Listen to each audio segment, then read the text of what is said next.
मैं दिल्ली हूं। जब ययाति को पता चला कि देवयानी गुरु शुक्राचार्य की पुत्री है और देवयानी को यह बात मालूम हुई कि उसका प्रेमी खुद राजा ययाति है, तो मानो एक भूचाल सा आ गया। गुरु शुक्राचार्य ने जब सुना कि उसकी बेटी उसके शत्रु से प्रेम करती है, तो उसने गुस्से में आकर देवयानी को अपने घर में कैद कर दिया और आंखों में गुस्से की चिंगारियां लेकर ययाति के शिविर में पहुंच गया। दोनों में जबरदस्त विवाद हुआ और अंत में निर्णय हुआ युद्ध भूमि में मिलने का।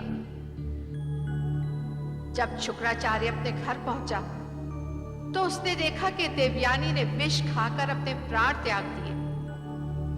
तब उसने अपनी मंत्र शक्ति से उसे जीवित कर दिया, मगर देवयानी जीना नहीं चाहती थी। उसे तो चाहिए था केवल ययाति का प्रेम। अब गुरु शुक्राचार्य के मन में भी द्वंद्व चल रहा है कि एक ओर तो वो देवयानी का पिता था और दूसरी ओर असुरों का गुरु, और उसे यह निर्णय करना था कि दोनों में से कौन जीवित रहे, पिता या गुरु। इधर ययाति अपनी सेना लेकर युद्ध भूमि में पहुंच गया, किंतु उसके सामने असुरों की सेना नहीं थी, केवल गुरु शुक्राचार्य था। आज वो असुरों का गुरु बनकर नहीं आया था, बल्कि एक बेटी का बाप बनके वो लाया था अपनी बेटी के विवाह का प्रस्ताव। और तब मेरी आंखों ने एक ऐसी घटना को घटते हुए देखा जो इससे पहले न कभी हुई थी और न शायद कभी होगी। और वो घटना थी युद्ध भूमि में विवाह। देवयानी और ययाति का विवाह युद्ध भूमि में संपन्न हुआ। गुरु शुक्राचार्य ने पिता का कर्तव्य तो पूरा कर दिया, पर अब उसे एक गुरु का कर्तव्य भी पूरा करना था। और मैं ये सोच रही थी कि अब क्या होगा।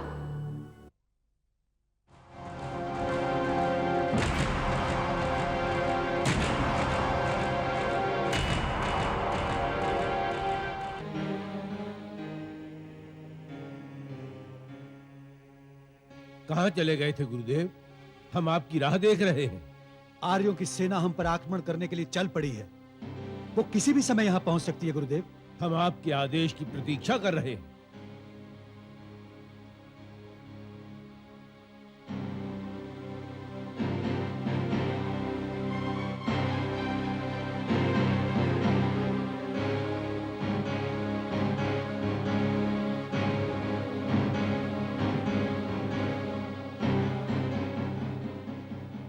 क्या बात है गुरुदेव?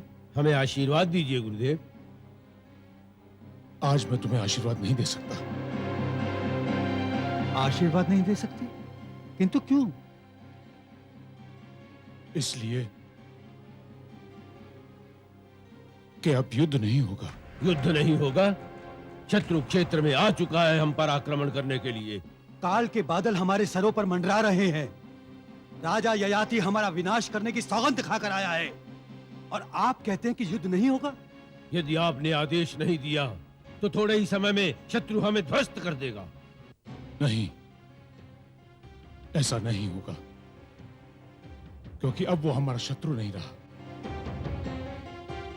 शत्रु नहीं रहा? हाँ, मित्र हो गया है वो हमारा। शत्रु मित्र कैसे हो गया? हमसे संबंध जोड़कर। कैसा संबंध?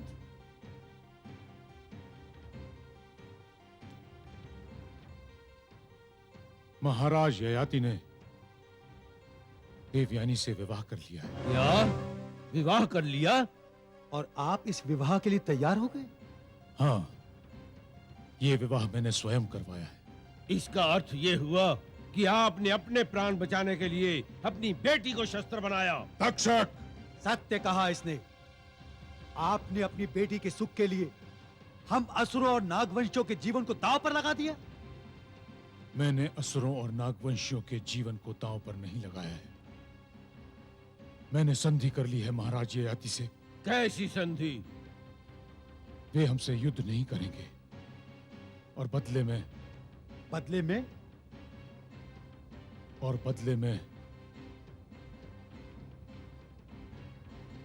हम इस क्षेत्र को छोड़कर चले जाएंगे। ये कैसी संधि कर ली है आपने? हमें घर से बेघर करने की, हमारा आश्रय छीनने की, और आप समझते हैं कि हम आपकी बात मान जाएंगे? कभी नहीं। ये युद्ध होगा और आपके आशीर्वाद के बिना होगा। ये सत्य कह रहा है गुरुदेव, ये युद्ध अवश्य होगा। हम ये क्षेत्र छोड़कर नहीं जाएंगे। हम आर्यों को यहाँ से खदेड़ देंगे। यदि तुम युद्ध ही चाहते हो तो तुम्हें सर्वप्रथम मेरा रक्त बहाना होगा। मेरे मृत शरीर की सीमा पार करके ही तुम लोग युद्ध भूमि में जा सकते हो। गुरु के स्थान से गिरकर वैसे भी तुम हमारे लिए मर चुके हो, इसलिए तुम्हें मारने में हमें तनिक भी संकोच नहीं होगा। देखते क्या हो, उड़ा दो इसका सर। रुक जाओ। क्या मिलेगा तुम्हें इनका वध करके? महाराज, मुझे कहने दीजिए। तारक, तक्षक, यदि तुम सोचते हो कि मैंने तुम्हारे साथ विश्वासघात किया है, तुम लोगों को धोखा दिया है, तो ले लो मेरे प्राण, समाप्त कर दो मुझे। मैंने तुम्हारे साथ विश्वासघात आज नहीं किया। मैंने तो विश्वासघात उस दिन किया था जब मैं तुम्हारा गुरु बना था। अपने निजी स्वार्थ और अहंकार के लिए मैंने तुम्हें अंधकार में रखा, हिंसा की शिक्षा दी, अपना बदला लेने के लिए असुरों और आर्यों के बीच युद्ध कराया, रक्त बहाया। किंतु अब ऐसा नहीं होगा, कदापि नहीं होगा। तुम लोग देख क्या रहे हो? ले लो मेरे प्राण। मूर्ख मत बनो। इनका वध करके तुम लोग क्या बच जाओगे? अपनी रक्षा के लिए हम किसी का भी सामना कर सकते हैं। नहीं कर सकोगे सामना। नहीं बच पाओगे हमारी क्रोध की अग्नि से। इस युद्ध को आवाहन देकर तुम अपनी मृत्यु को निमंत्रण दे रहे हो। वो देखो। अपनी सेना पर इतना अहंकार न करो राजा ययाति। हम भी कोई कायर नहीं हैं। हम यहां अपनी शक्ति का प्रदर्शन करने के लिए नहीं आए हैं तारक। हम तो संधि करने आए हैं। हम युद्ध नहीं, शांति चाहते हैं। हम शत्रुता नहीं, मित्रता चाहते हैं। हम हिंसा नहीं, अहिंसा चाहते हैं। हमें यहां से निकालकर अहिंसा चाहते हो? हमें घर से बेघर करके संधि करने आए हो?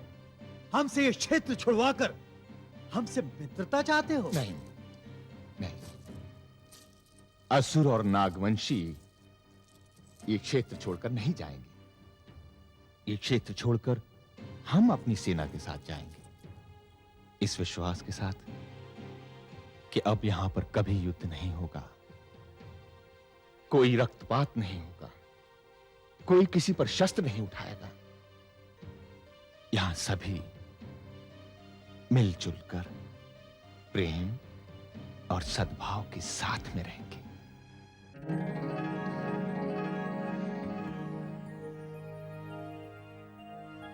शर्मिष्ठा, स्वामिनी, याद है तूने मुझे बधाई देते हुए कहा था कि मेरी प्रेम यात्रा सफल हो जाए। आज मेरी प्रेम यात्रा सफल हो गई। मैंने अपने जीवन का सबसे बड़ा लक्ष्य प्राप्त कर लिया है। मैं तुम्हें विवाह की बधाई देती हूँ स्वामिनी, और ये आशा करती हूँ कि तुम्हारे विवाह जीवन की यात्रा भी सफल हो। शर्मिष्ठा, मैं तुझे और तेरी सेवाओं को कभी नहीं भूल पाऊंगी।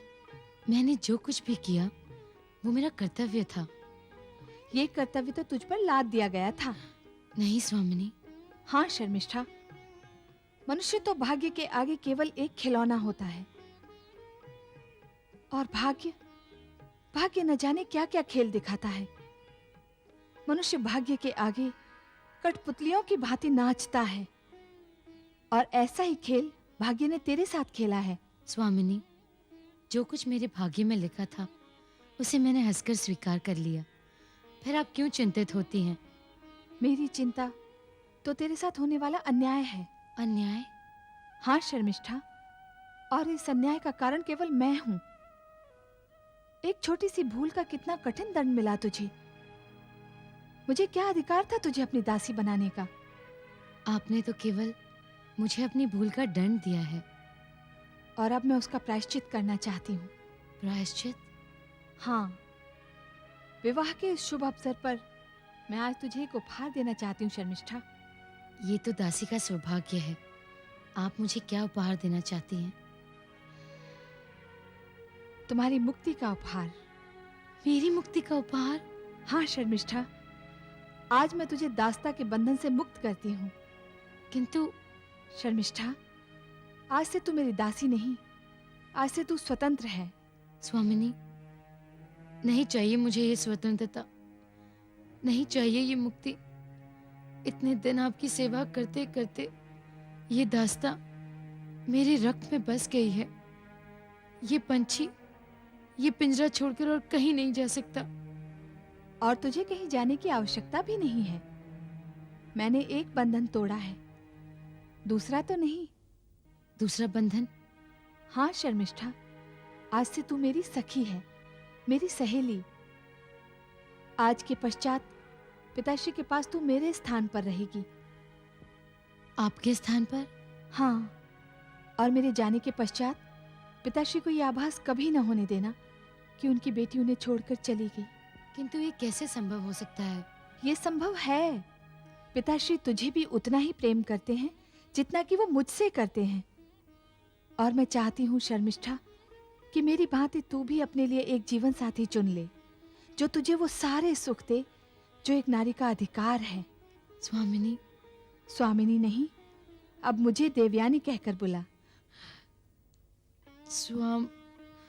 देवयानी। देवयानी। देवयानी। देवयानी, तूने आज मुझे एक बंधन से तो मुक्त कर दिया, किंतु दूसरे एक ऐसे बंधन में बांध दिया जिससे मैं आजीवन मुक्त नहीं हो पाऊंगी। वो है स्नेह का बंधन, प्रेम का बंधन। मेरी बहन, तू मेरे इतने पास आकर इतनी दूर जा रही है। तेरी ये विदाई का दृश्य मैं नहीं देख पाऊंगी, मैं नहीं देख पाऊंगी।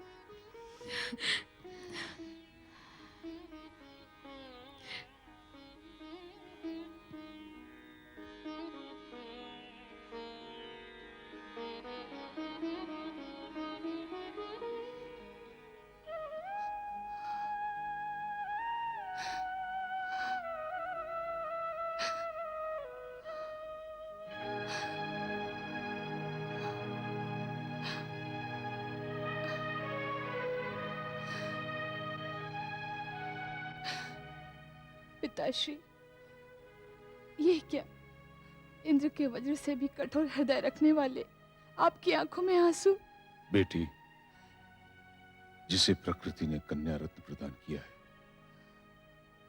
उस पिता का हृदय वज्र समान हो ही नहीं सकता। कन्या तो बड़े भाग्यशाली को प्राप्त होती है।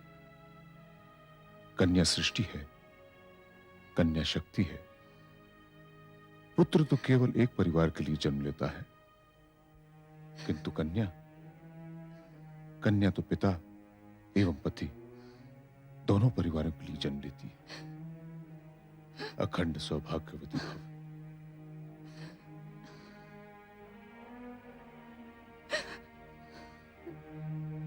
आपकी योग्यता से मैं प्रभावित तो था ही, किंतु मरुस्थल में जलाशय की भांति आपकी संवेदनशीलता के समक्ष मैं नतमस्तक हूं पिताश्री। आज्ञा हो तो प्रस्थान करें। जा बेटी, अपना कर्तव्य पूरा कर, जा।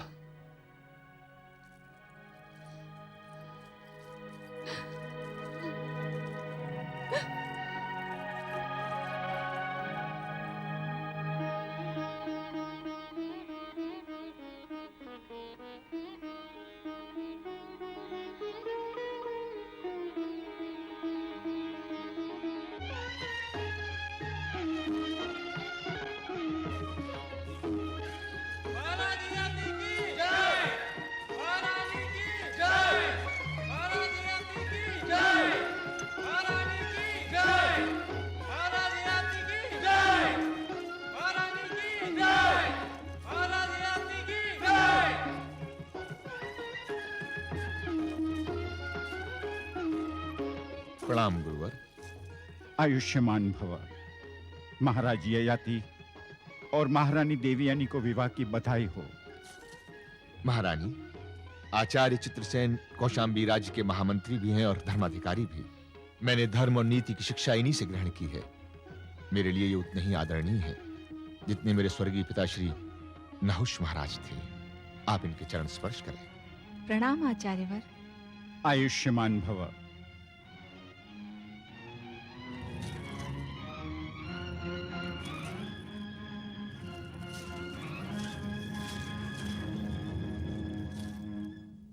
महाराज, रणभूमि में विवाह, रक्तपात के स्थान पर शांति और घृणा के बदले प्रेम, ये वो उपलब्धियां हैं महाराज जिनसे आपका नाम इतिहास में सुनहरी अक्षरों में लिखा जाएगा। महाराज, विवाह आर्य संस्कृति की सबसे उत्तम भेंट है संसार को। विवाह संस्था की पवित्रता स्वच्छ बनाए रखना, क्योंकि विवाह से कुटुंब बनता है, कुटुंब से समाज बनता है और समाज से बनता है राष्ट्र। राजा राष्ट्र का दर्पण होता है और प्रजा उसकी प्रतिबिंब। इसीलिए कहा जाता है कि यथा राजा तथा प्रजा, जैसा राजा वैसी प्रजा। महाराज, मैं आपको हृदय से आशीष देता हूं।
तुम्हारे सौंदर्य को देखकर मैं ये भी नहीं कह सकता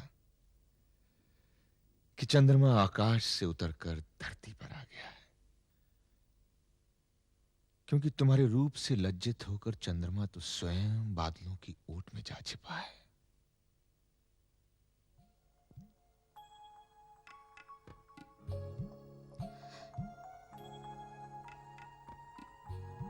तुम्हारा स्थान वहां नहीं, यहां है, मेरे हृदय में। महाराज, इस स्पर्श का अनुभव तो मैं पहले भी कर चुकी हूं, किंतु आज की अनुभूति बिल्कुल नई है।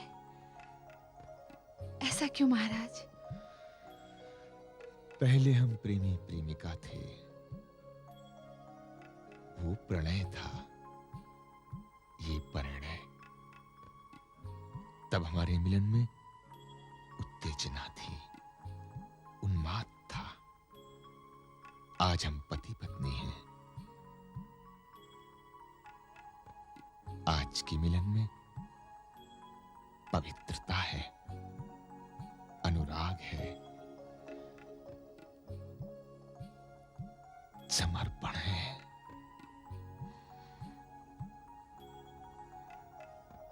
इस प्रकार क्या देख रही हो? देख रही हूं कि कल्पना यथार्थ में किस तरह बदलती है। हाँ, आज कल्पना को यथार्थ में बदलने की रात है। तो क्या आप इसी रात की प्रतीक्षा कर रहे थे?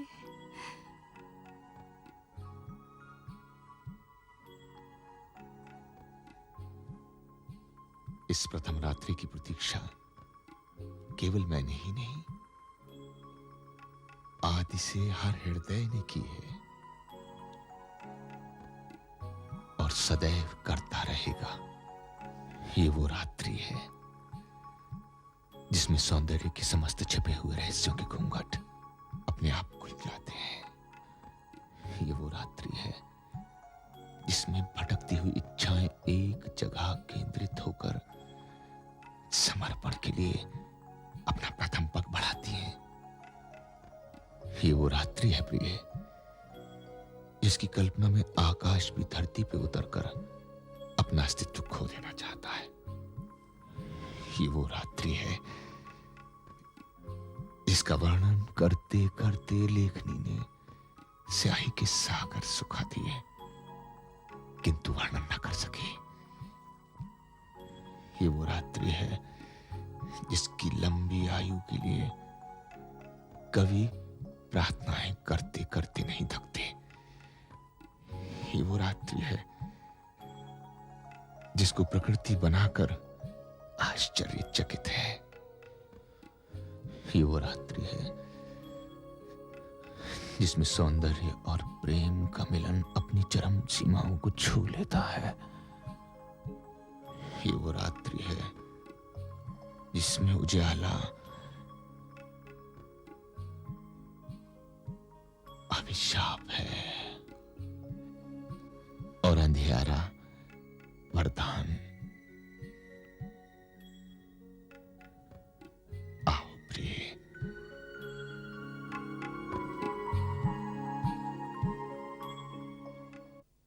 सावधान!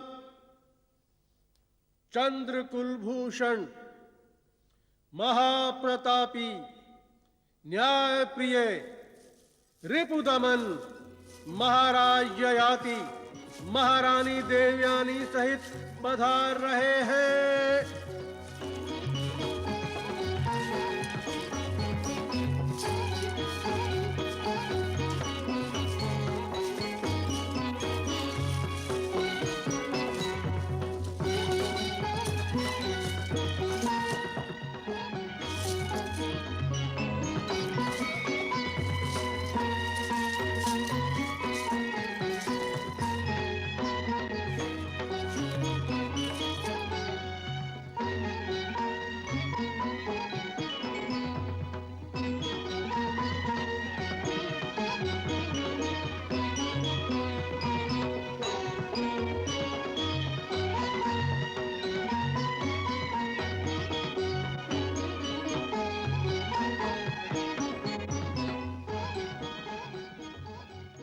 ये सब क्या है गुरुवर?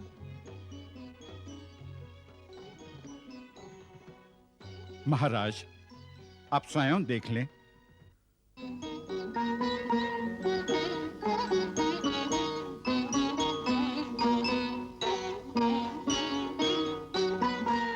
ये उपहार क्या हमारी प्रजा की ओर से है? नहीं, यह उपहार प्रजा की ओर से नहीं है महाराज। तो फिर ये किसकी ओर से है? गुरु शुक्राचार्य की ओर से। आचार्य शुक्राचार्य की ओर से? जी हाँ महाराज, आपका विवाह शीघ्रता में हुआ। समय के अभाव के कारण वो इस रीति को समय पर पूर्ण नहीं कर पाए। किंतु ये उपहार उन्होंने भेजे क्यों गुरुवर? उन्होंने ये भेंट अपनी पुत्री के लिए भेजी है महाराज। आपको इसका सम्मान करना चाहिए। किंतु हम इस भेंट को स्वीकार करने में असमर्थ हैं। इसका कारण महाराज? गुरुवर, यह भेंट नहीं, दहेज है। और दहेज मांगना और देना दोनों ही दरिद्रता और नीचता के लक्षण हैं। इस भेंट को स्वीकार करने का अर्थ है एक नीच परंपरा का आरंभ। गुरुवर, राजा जो भी करता है वो प्रजा के लिए उदाहरण बन जाता है। महाजनो ये ना गता सपंथा। अर्थात बड़े लोग जिस राह पर चलते हैं वो दूसरों के लिए रास्ता बन जाता है।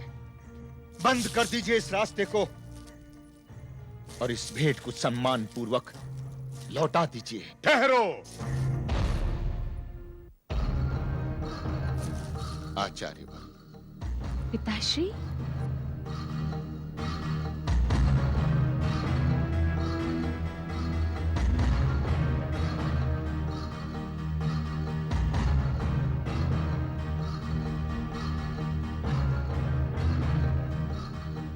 महाराज, जिसे आप लौटा रहे हैं वो ना तो दहेज है ना ही उपहार।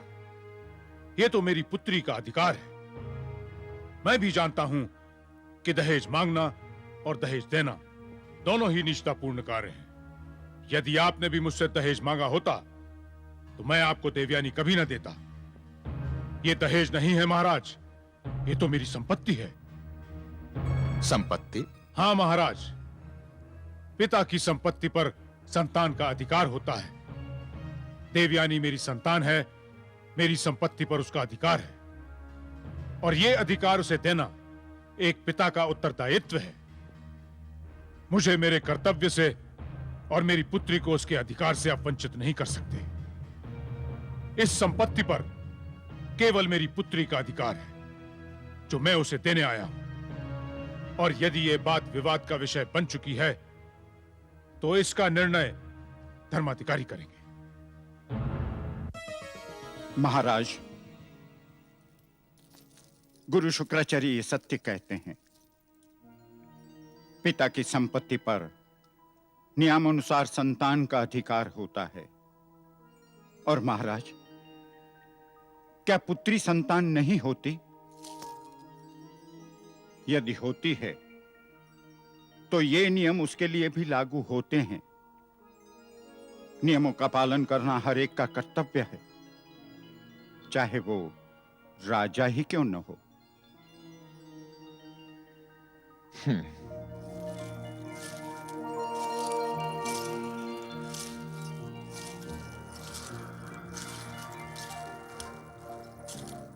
क्षमा चाहता हूं पिताश्री, मैं दहेज और अधिकार में अंतर न कर सका।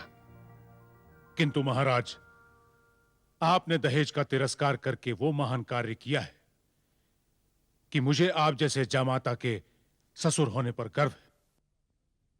यदि इस राष्ट्र का हर नवयुवक आपका अनुकरण करता रहा तो ये आर्यावर्त एक महान आर्यावर्त, एक आदर्श आर्यावर्त बन जाएगा। पुत्री देवयानी,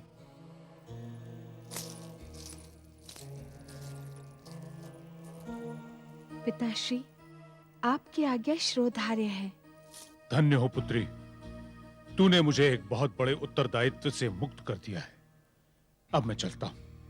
ये कैसे हो सकता है पिताश्री? आप थोड़ा विश्राम तो कर लें। नहीं महाराज, मुझे एक और उत्तरदायित्व पूरा करना है, इसलिए मुझे जाना ही होगा। जैसी आपकी इच्छा पिताश्री। हमारा प्रणाम स्वीकार करें। आयुष्मान भव, पुत्रवती भव।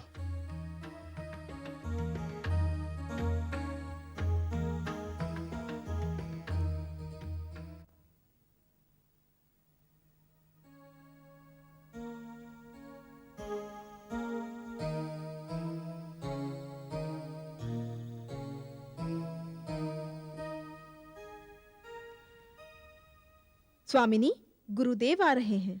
क्या आचार्य? प्रणाम आचार्य। आचार्य नहीं, पिता कहो पुत्री। पिता? हाँ पुत्री, यही तो मेरी अंतरात्मा और मेरे हृदय की पुकार है कि तू मुझे पिता कहकर पुकारे। किंतु नहीं पुत्री, अब तू मुझे पिता कहने में संकोच न कर। जो भूल मुझसे वर्षों पहले हुई थी उसकी पीड़ा आज भी मेरे मन में है। संसार भले ही तुझे दासी समझता हो, किंतु मैं और देवयानी भली भांति जानते हैं कि तू क्या है।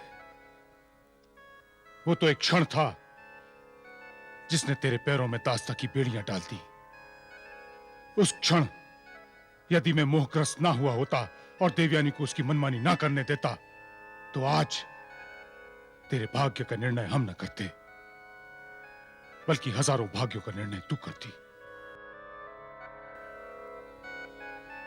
तेरे अतीत की याद तुझे दिलाकर मैं तेरे घावों को कुरिदना नहीं चाहता।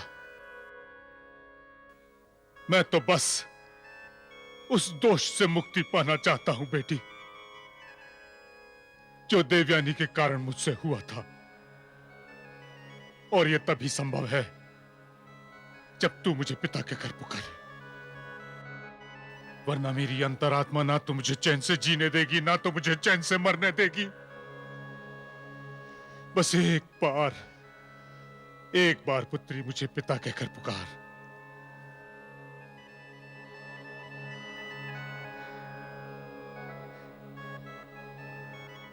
पिताश्री, पिताश्री। उठो पुत्री, मेरी पुत्री शर्मिष्ठा। अब मेरी आत्मा शांत हुई और अब मैं अपना दायित्व पूरा करना चाहता हूं। कुबेर से मुझे जो धन प्राप्त हुआ था उसे मैंने 2 भागों में बांट दिया है। उस संपत्ति का आधा भाग मैं देवयानी को दे आया हूं, शेष आधे भाग पर तेरा अधिकार है। नहीं नहीं पिताश्री, आपकी संपत्ति पर मेरा नहीं, केवल देवयानी का अधिकार है। शर्मिष्ठा, तूने मुझे पिता कहा है, तो क्या मुझे अपना दायित्व तो पूरा नहीं करने देगी? किंतु पिताश्री, किसी और के अधिकार को मैं अपना अधिकार कैसे मान लूं?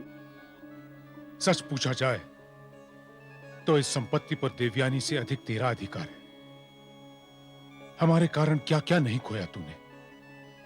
पिता का प्यार, पिता का घर, अपनी गरिमा खोई है तूने, जीवन का हर सुख खोया है तूने, और जो कुछ तूने खोया है वो हम तुझे नहीं लौटा सकते। तेरा अतीत हम तुझे नहीं लौटा सकते पुत्री। ये तेरा अधिकार ही नहीं, मेरा प्रायश्चित भी है। इसे स्वीकार कर ले पुत्री। पिताश्री, इसे मैं आपका स्नेह और आशीर्वाद समझकर स्वीकार करती हूँ। तूने आज मेरी आत्मा पर जो बोझ था उसे हल्का कर दिया। अब तो बस एक ही इच्छा रह गई है मन में। वो क्या पिताश्री? यदि देवयानी की भांति तेरा घर भी बस जाता तो मैं निश्चिंत होकर यात्रा पर चला जाता। किंतु मेरी एक बात याद रखना पुत्री, जब भी कोई योग्य वर मिल जाए अपना घर अवश्य बसा लेना। पिताश्री, आप निश्चिंत होकर अपनी यात्रा पर जाइए। आपसे तो भेंट हो ही गई है, सोचती हूँ देवयानी से भी मिल लूं। महाराज ययाति देवयानी को साथ लेकर इस क्षेत्र का निरीक्षण करने आ रहे हैं, उनसे यही भेंट हो जाएगी। पिताश्री, ये तो आपने बहुत अच्छी सूचना दी है। मैं जाता हूं पुत्री, आयुष्मान भव।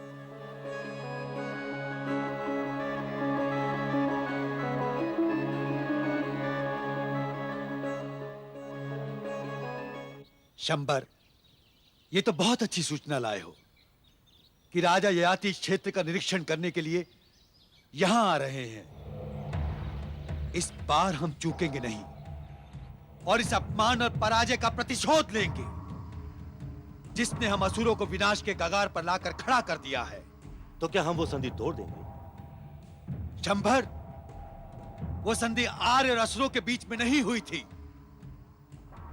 वो संधि तो आर्य और आर्यों के बीच में हुई थी।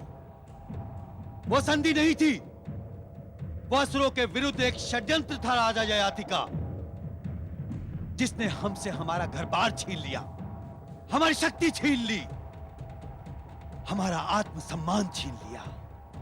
किंतु तारक, ये अच्छी तरह समझ लो कि सारे असुर हमारे साथ नहीं हैं। वो आज भी राजा ययाति और गुरु शुक्राचार्य के गुण गाते हैं। इसका उत्तर है हमारे पास, शत्रु की हत्या। क्या? शत्रु की हत्या? हां, हम राजा ययाति की हत्या करके कौशंबी राज्य को शोक के सागर में डुबो देंगे। राजा की हत्या के पश्चात राज्य की शक्ति कम हो जाएगी और हमारी शक्ति बढ़ जाएगी। और फिर वो लोग जो आज हमारे साथ नहीं हैं, हमारा साथ देने पर विवश हो जाएंगे। राजा ययाति की हत्या के पश्चात हम एक नए असुर राज्य की स्थापना करेंगे। शंभर, तुम तुरंत प्रतिष्ठानपुर की ओर लौट जाओ और हमें राजा ययाति के राजमहल से निकलने की सूचना समय पर दो। इस बार राजा ययाति का स्वागत हमारे विष में बुझे हुए बाण करेंगे, जिनसे बचना उसके लिए संभव नहीं होगा। समझ लो कि आज का दिन राजा ययाति के जीवन का अंतिम दिन है और कल का सूर्य असुर राज की स्थापना का संदेश लेकर उदय होगा। शंभर, जाओ, असुर राज्य तुम्हारी सूचना की प्रतीक्षा कर रहा है। जो आज्ञा।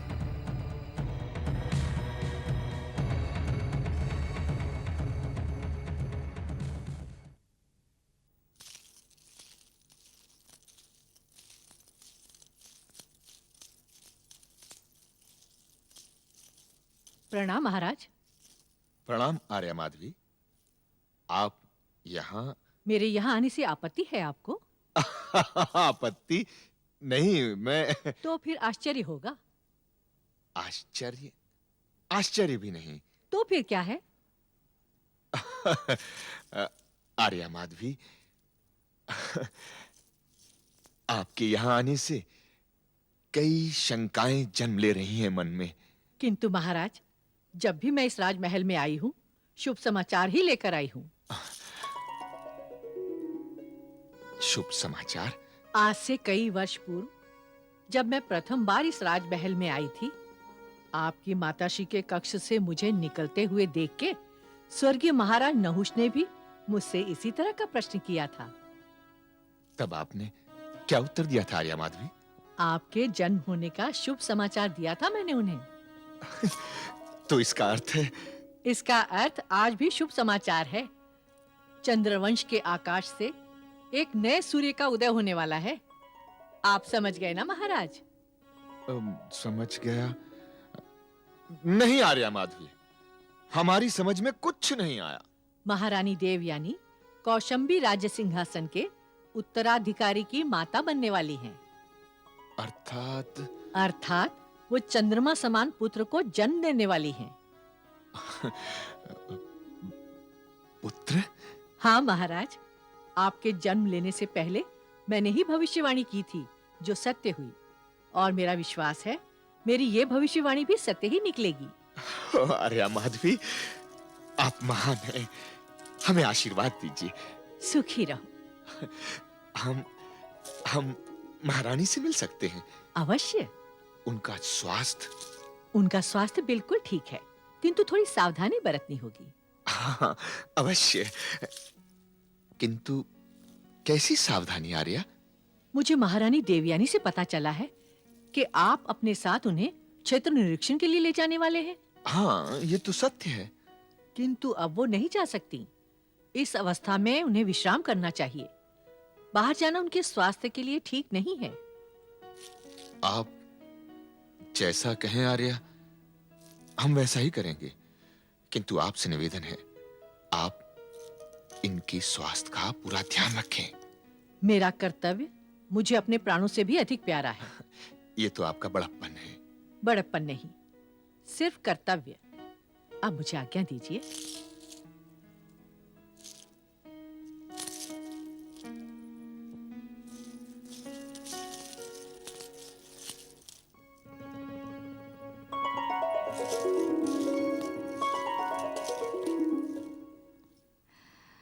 प्रिय,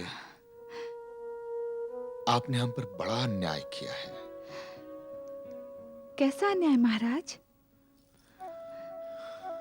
जो समाचार सबसे पहले हमें सुनने का अधिकार था, वो हमें आर्या माधवी के मुंह से सुनना पड़ा। महाराज,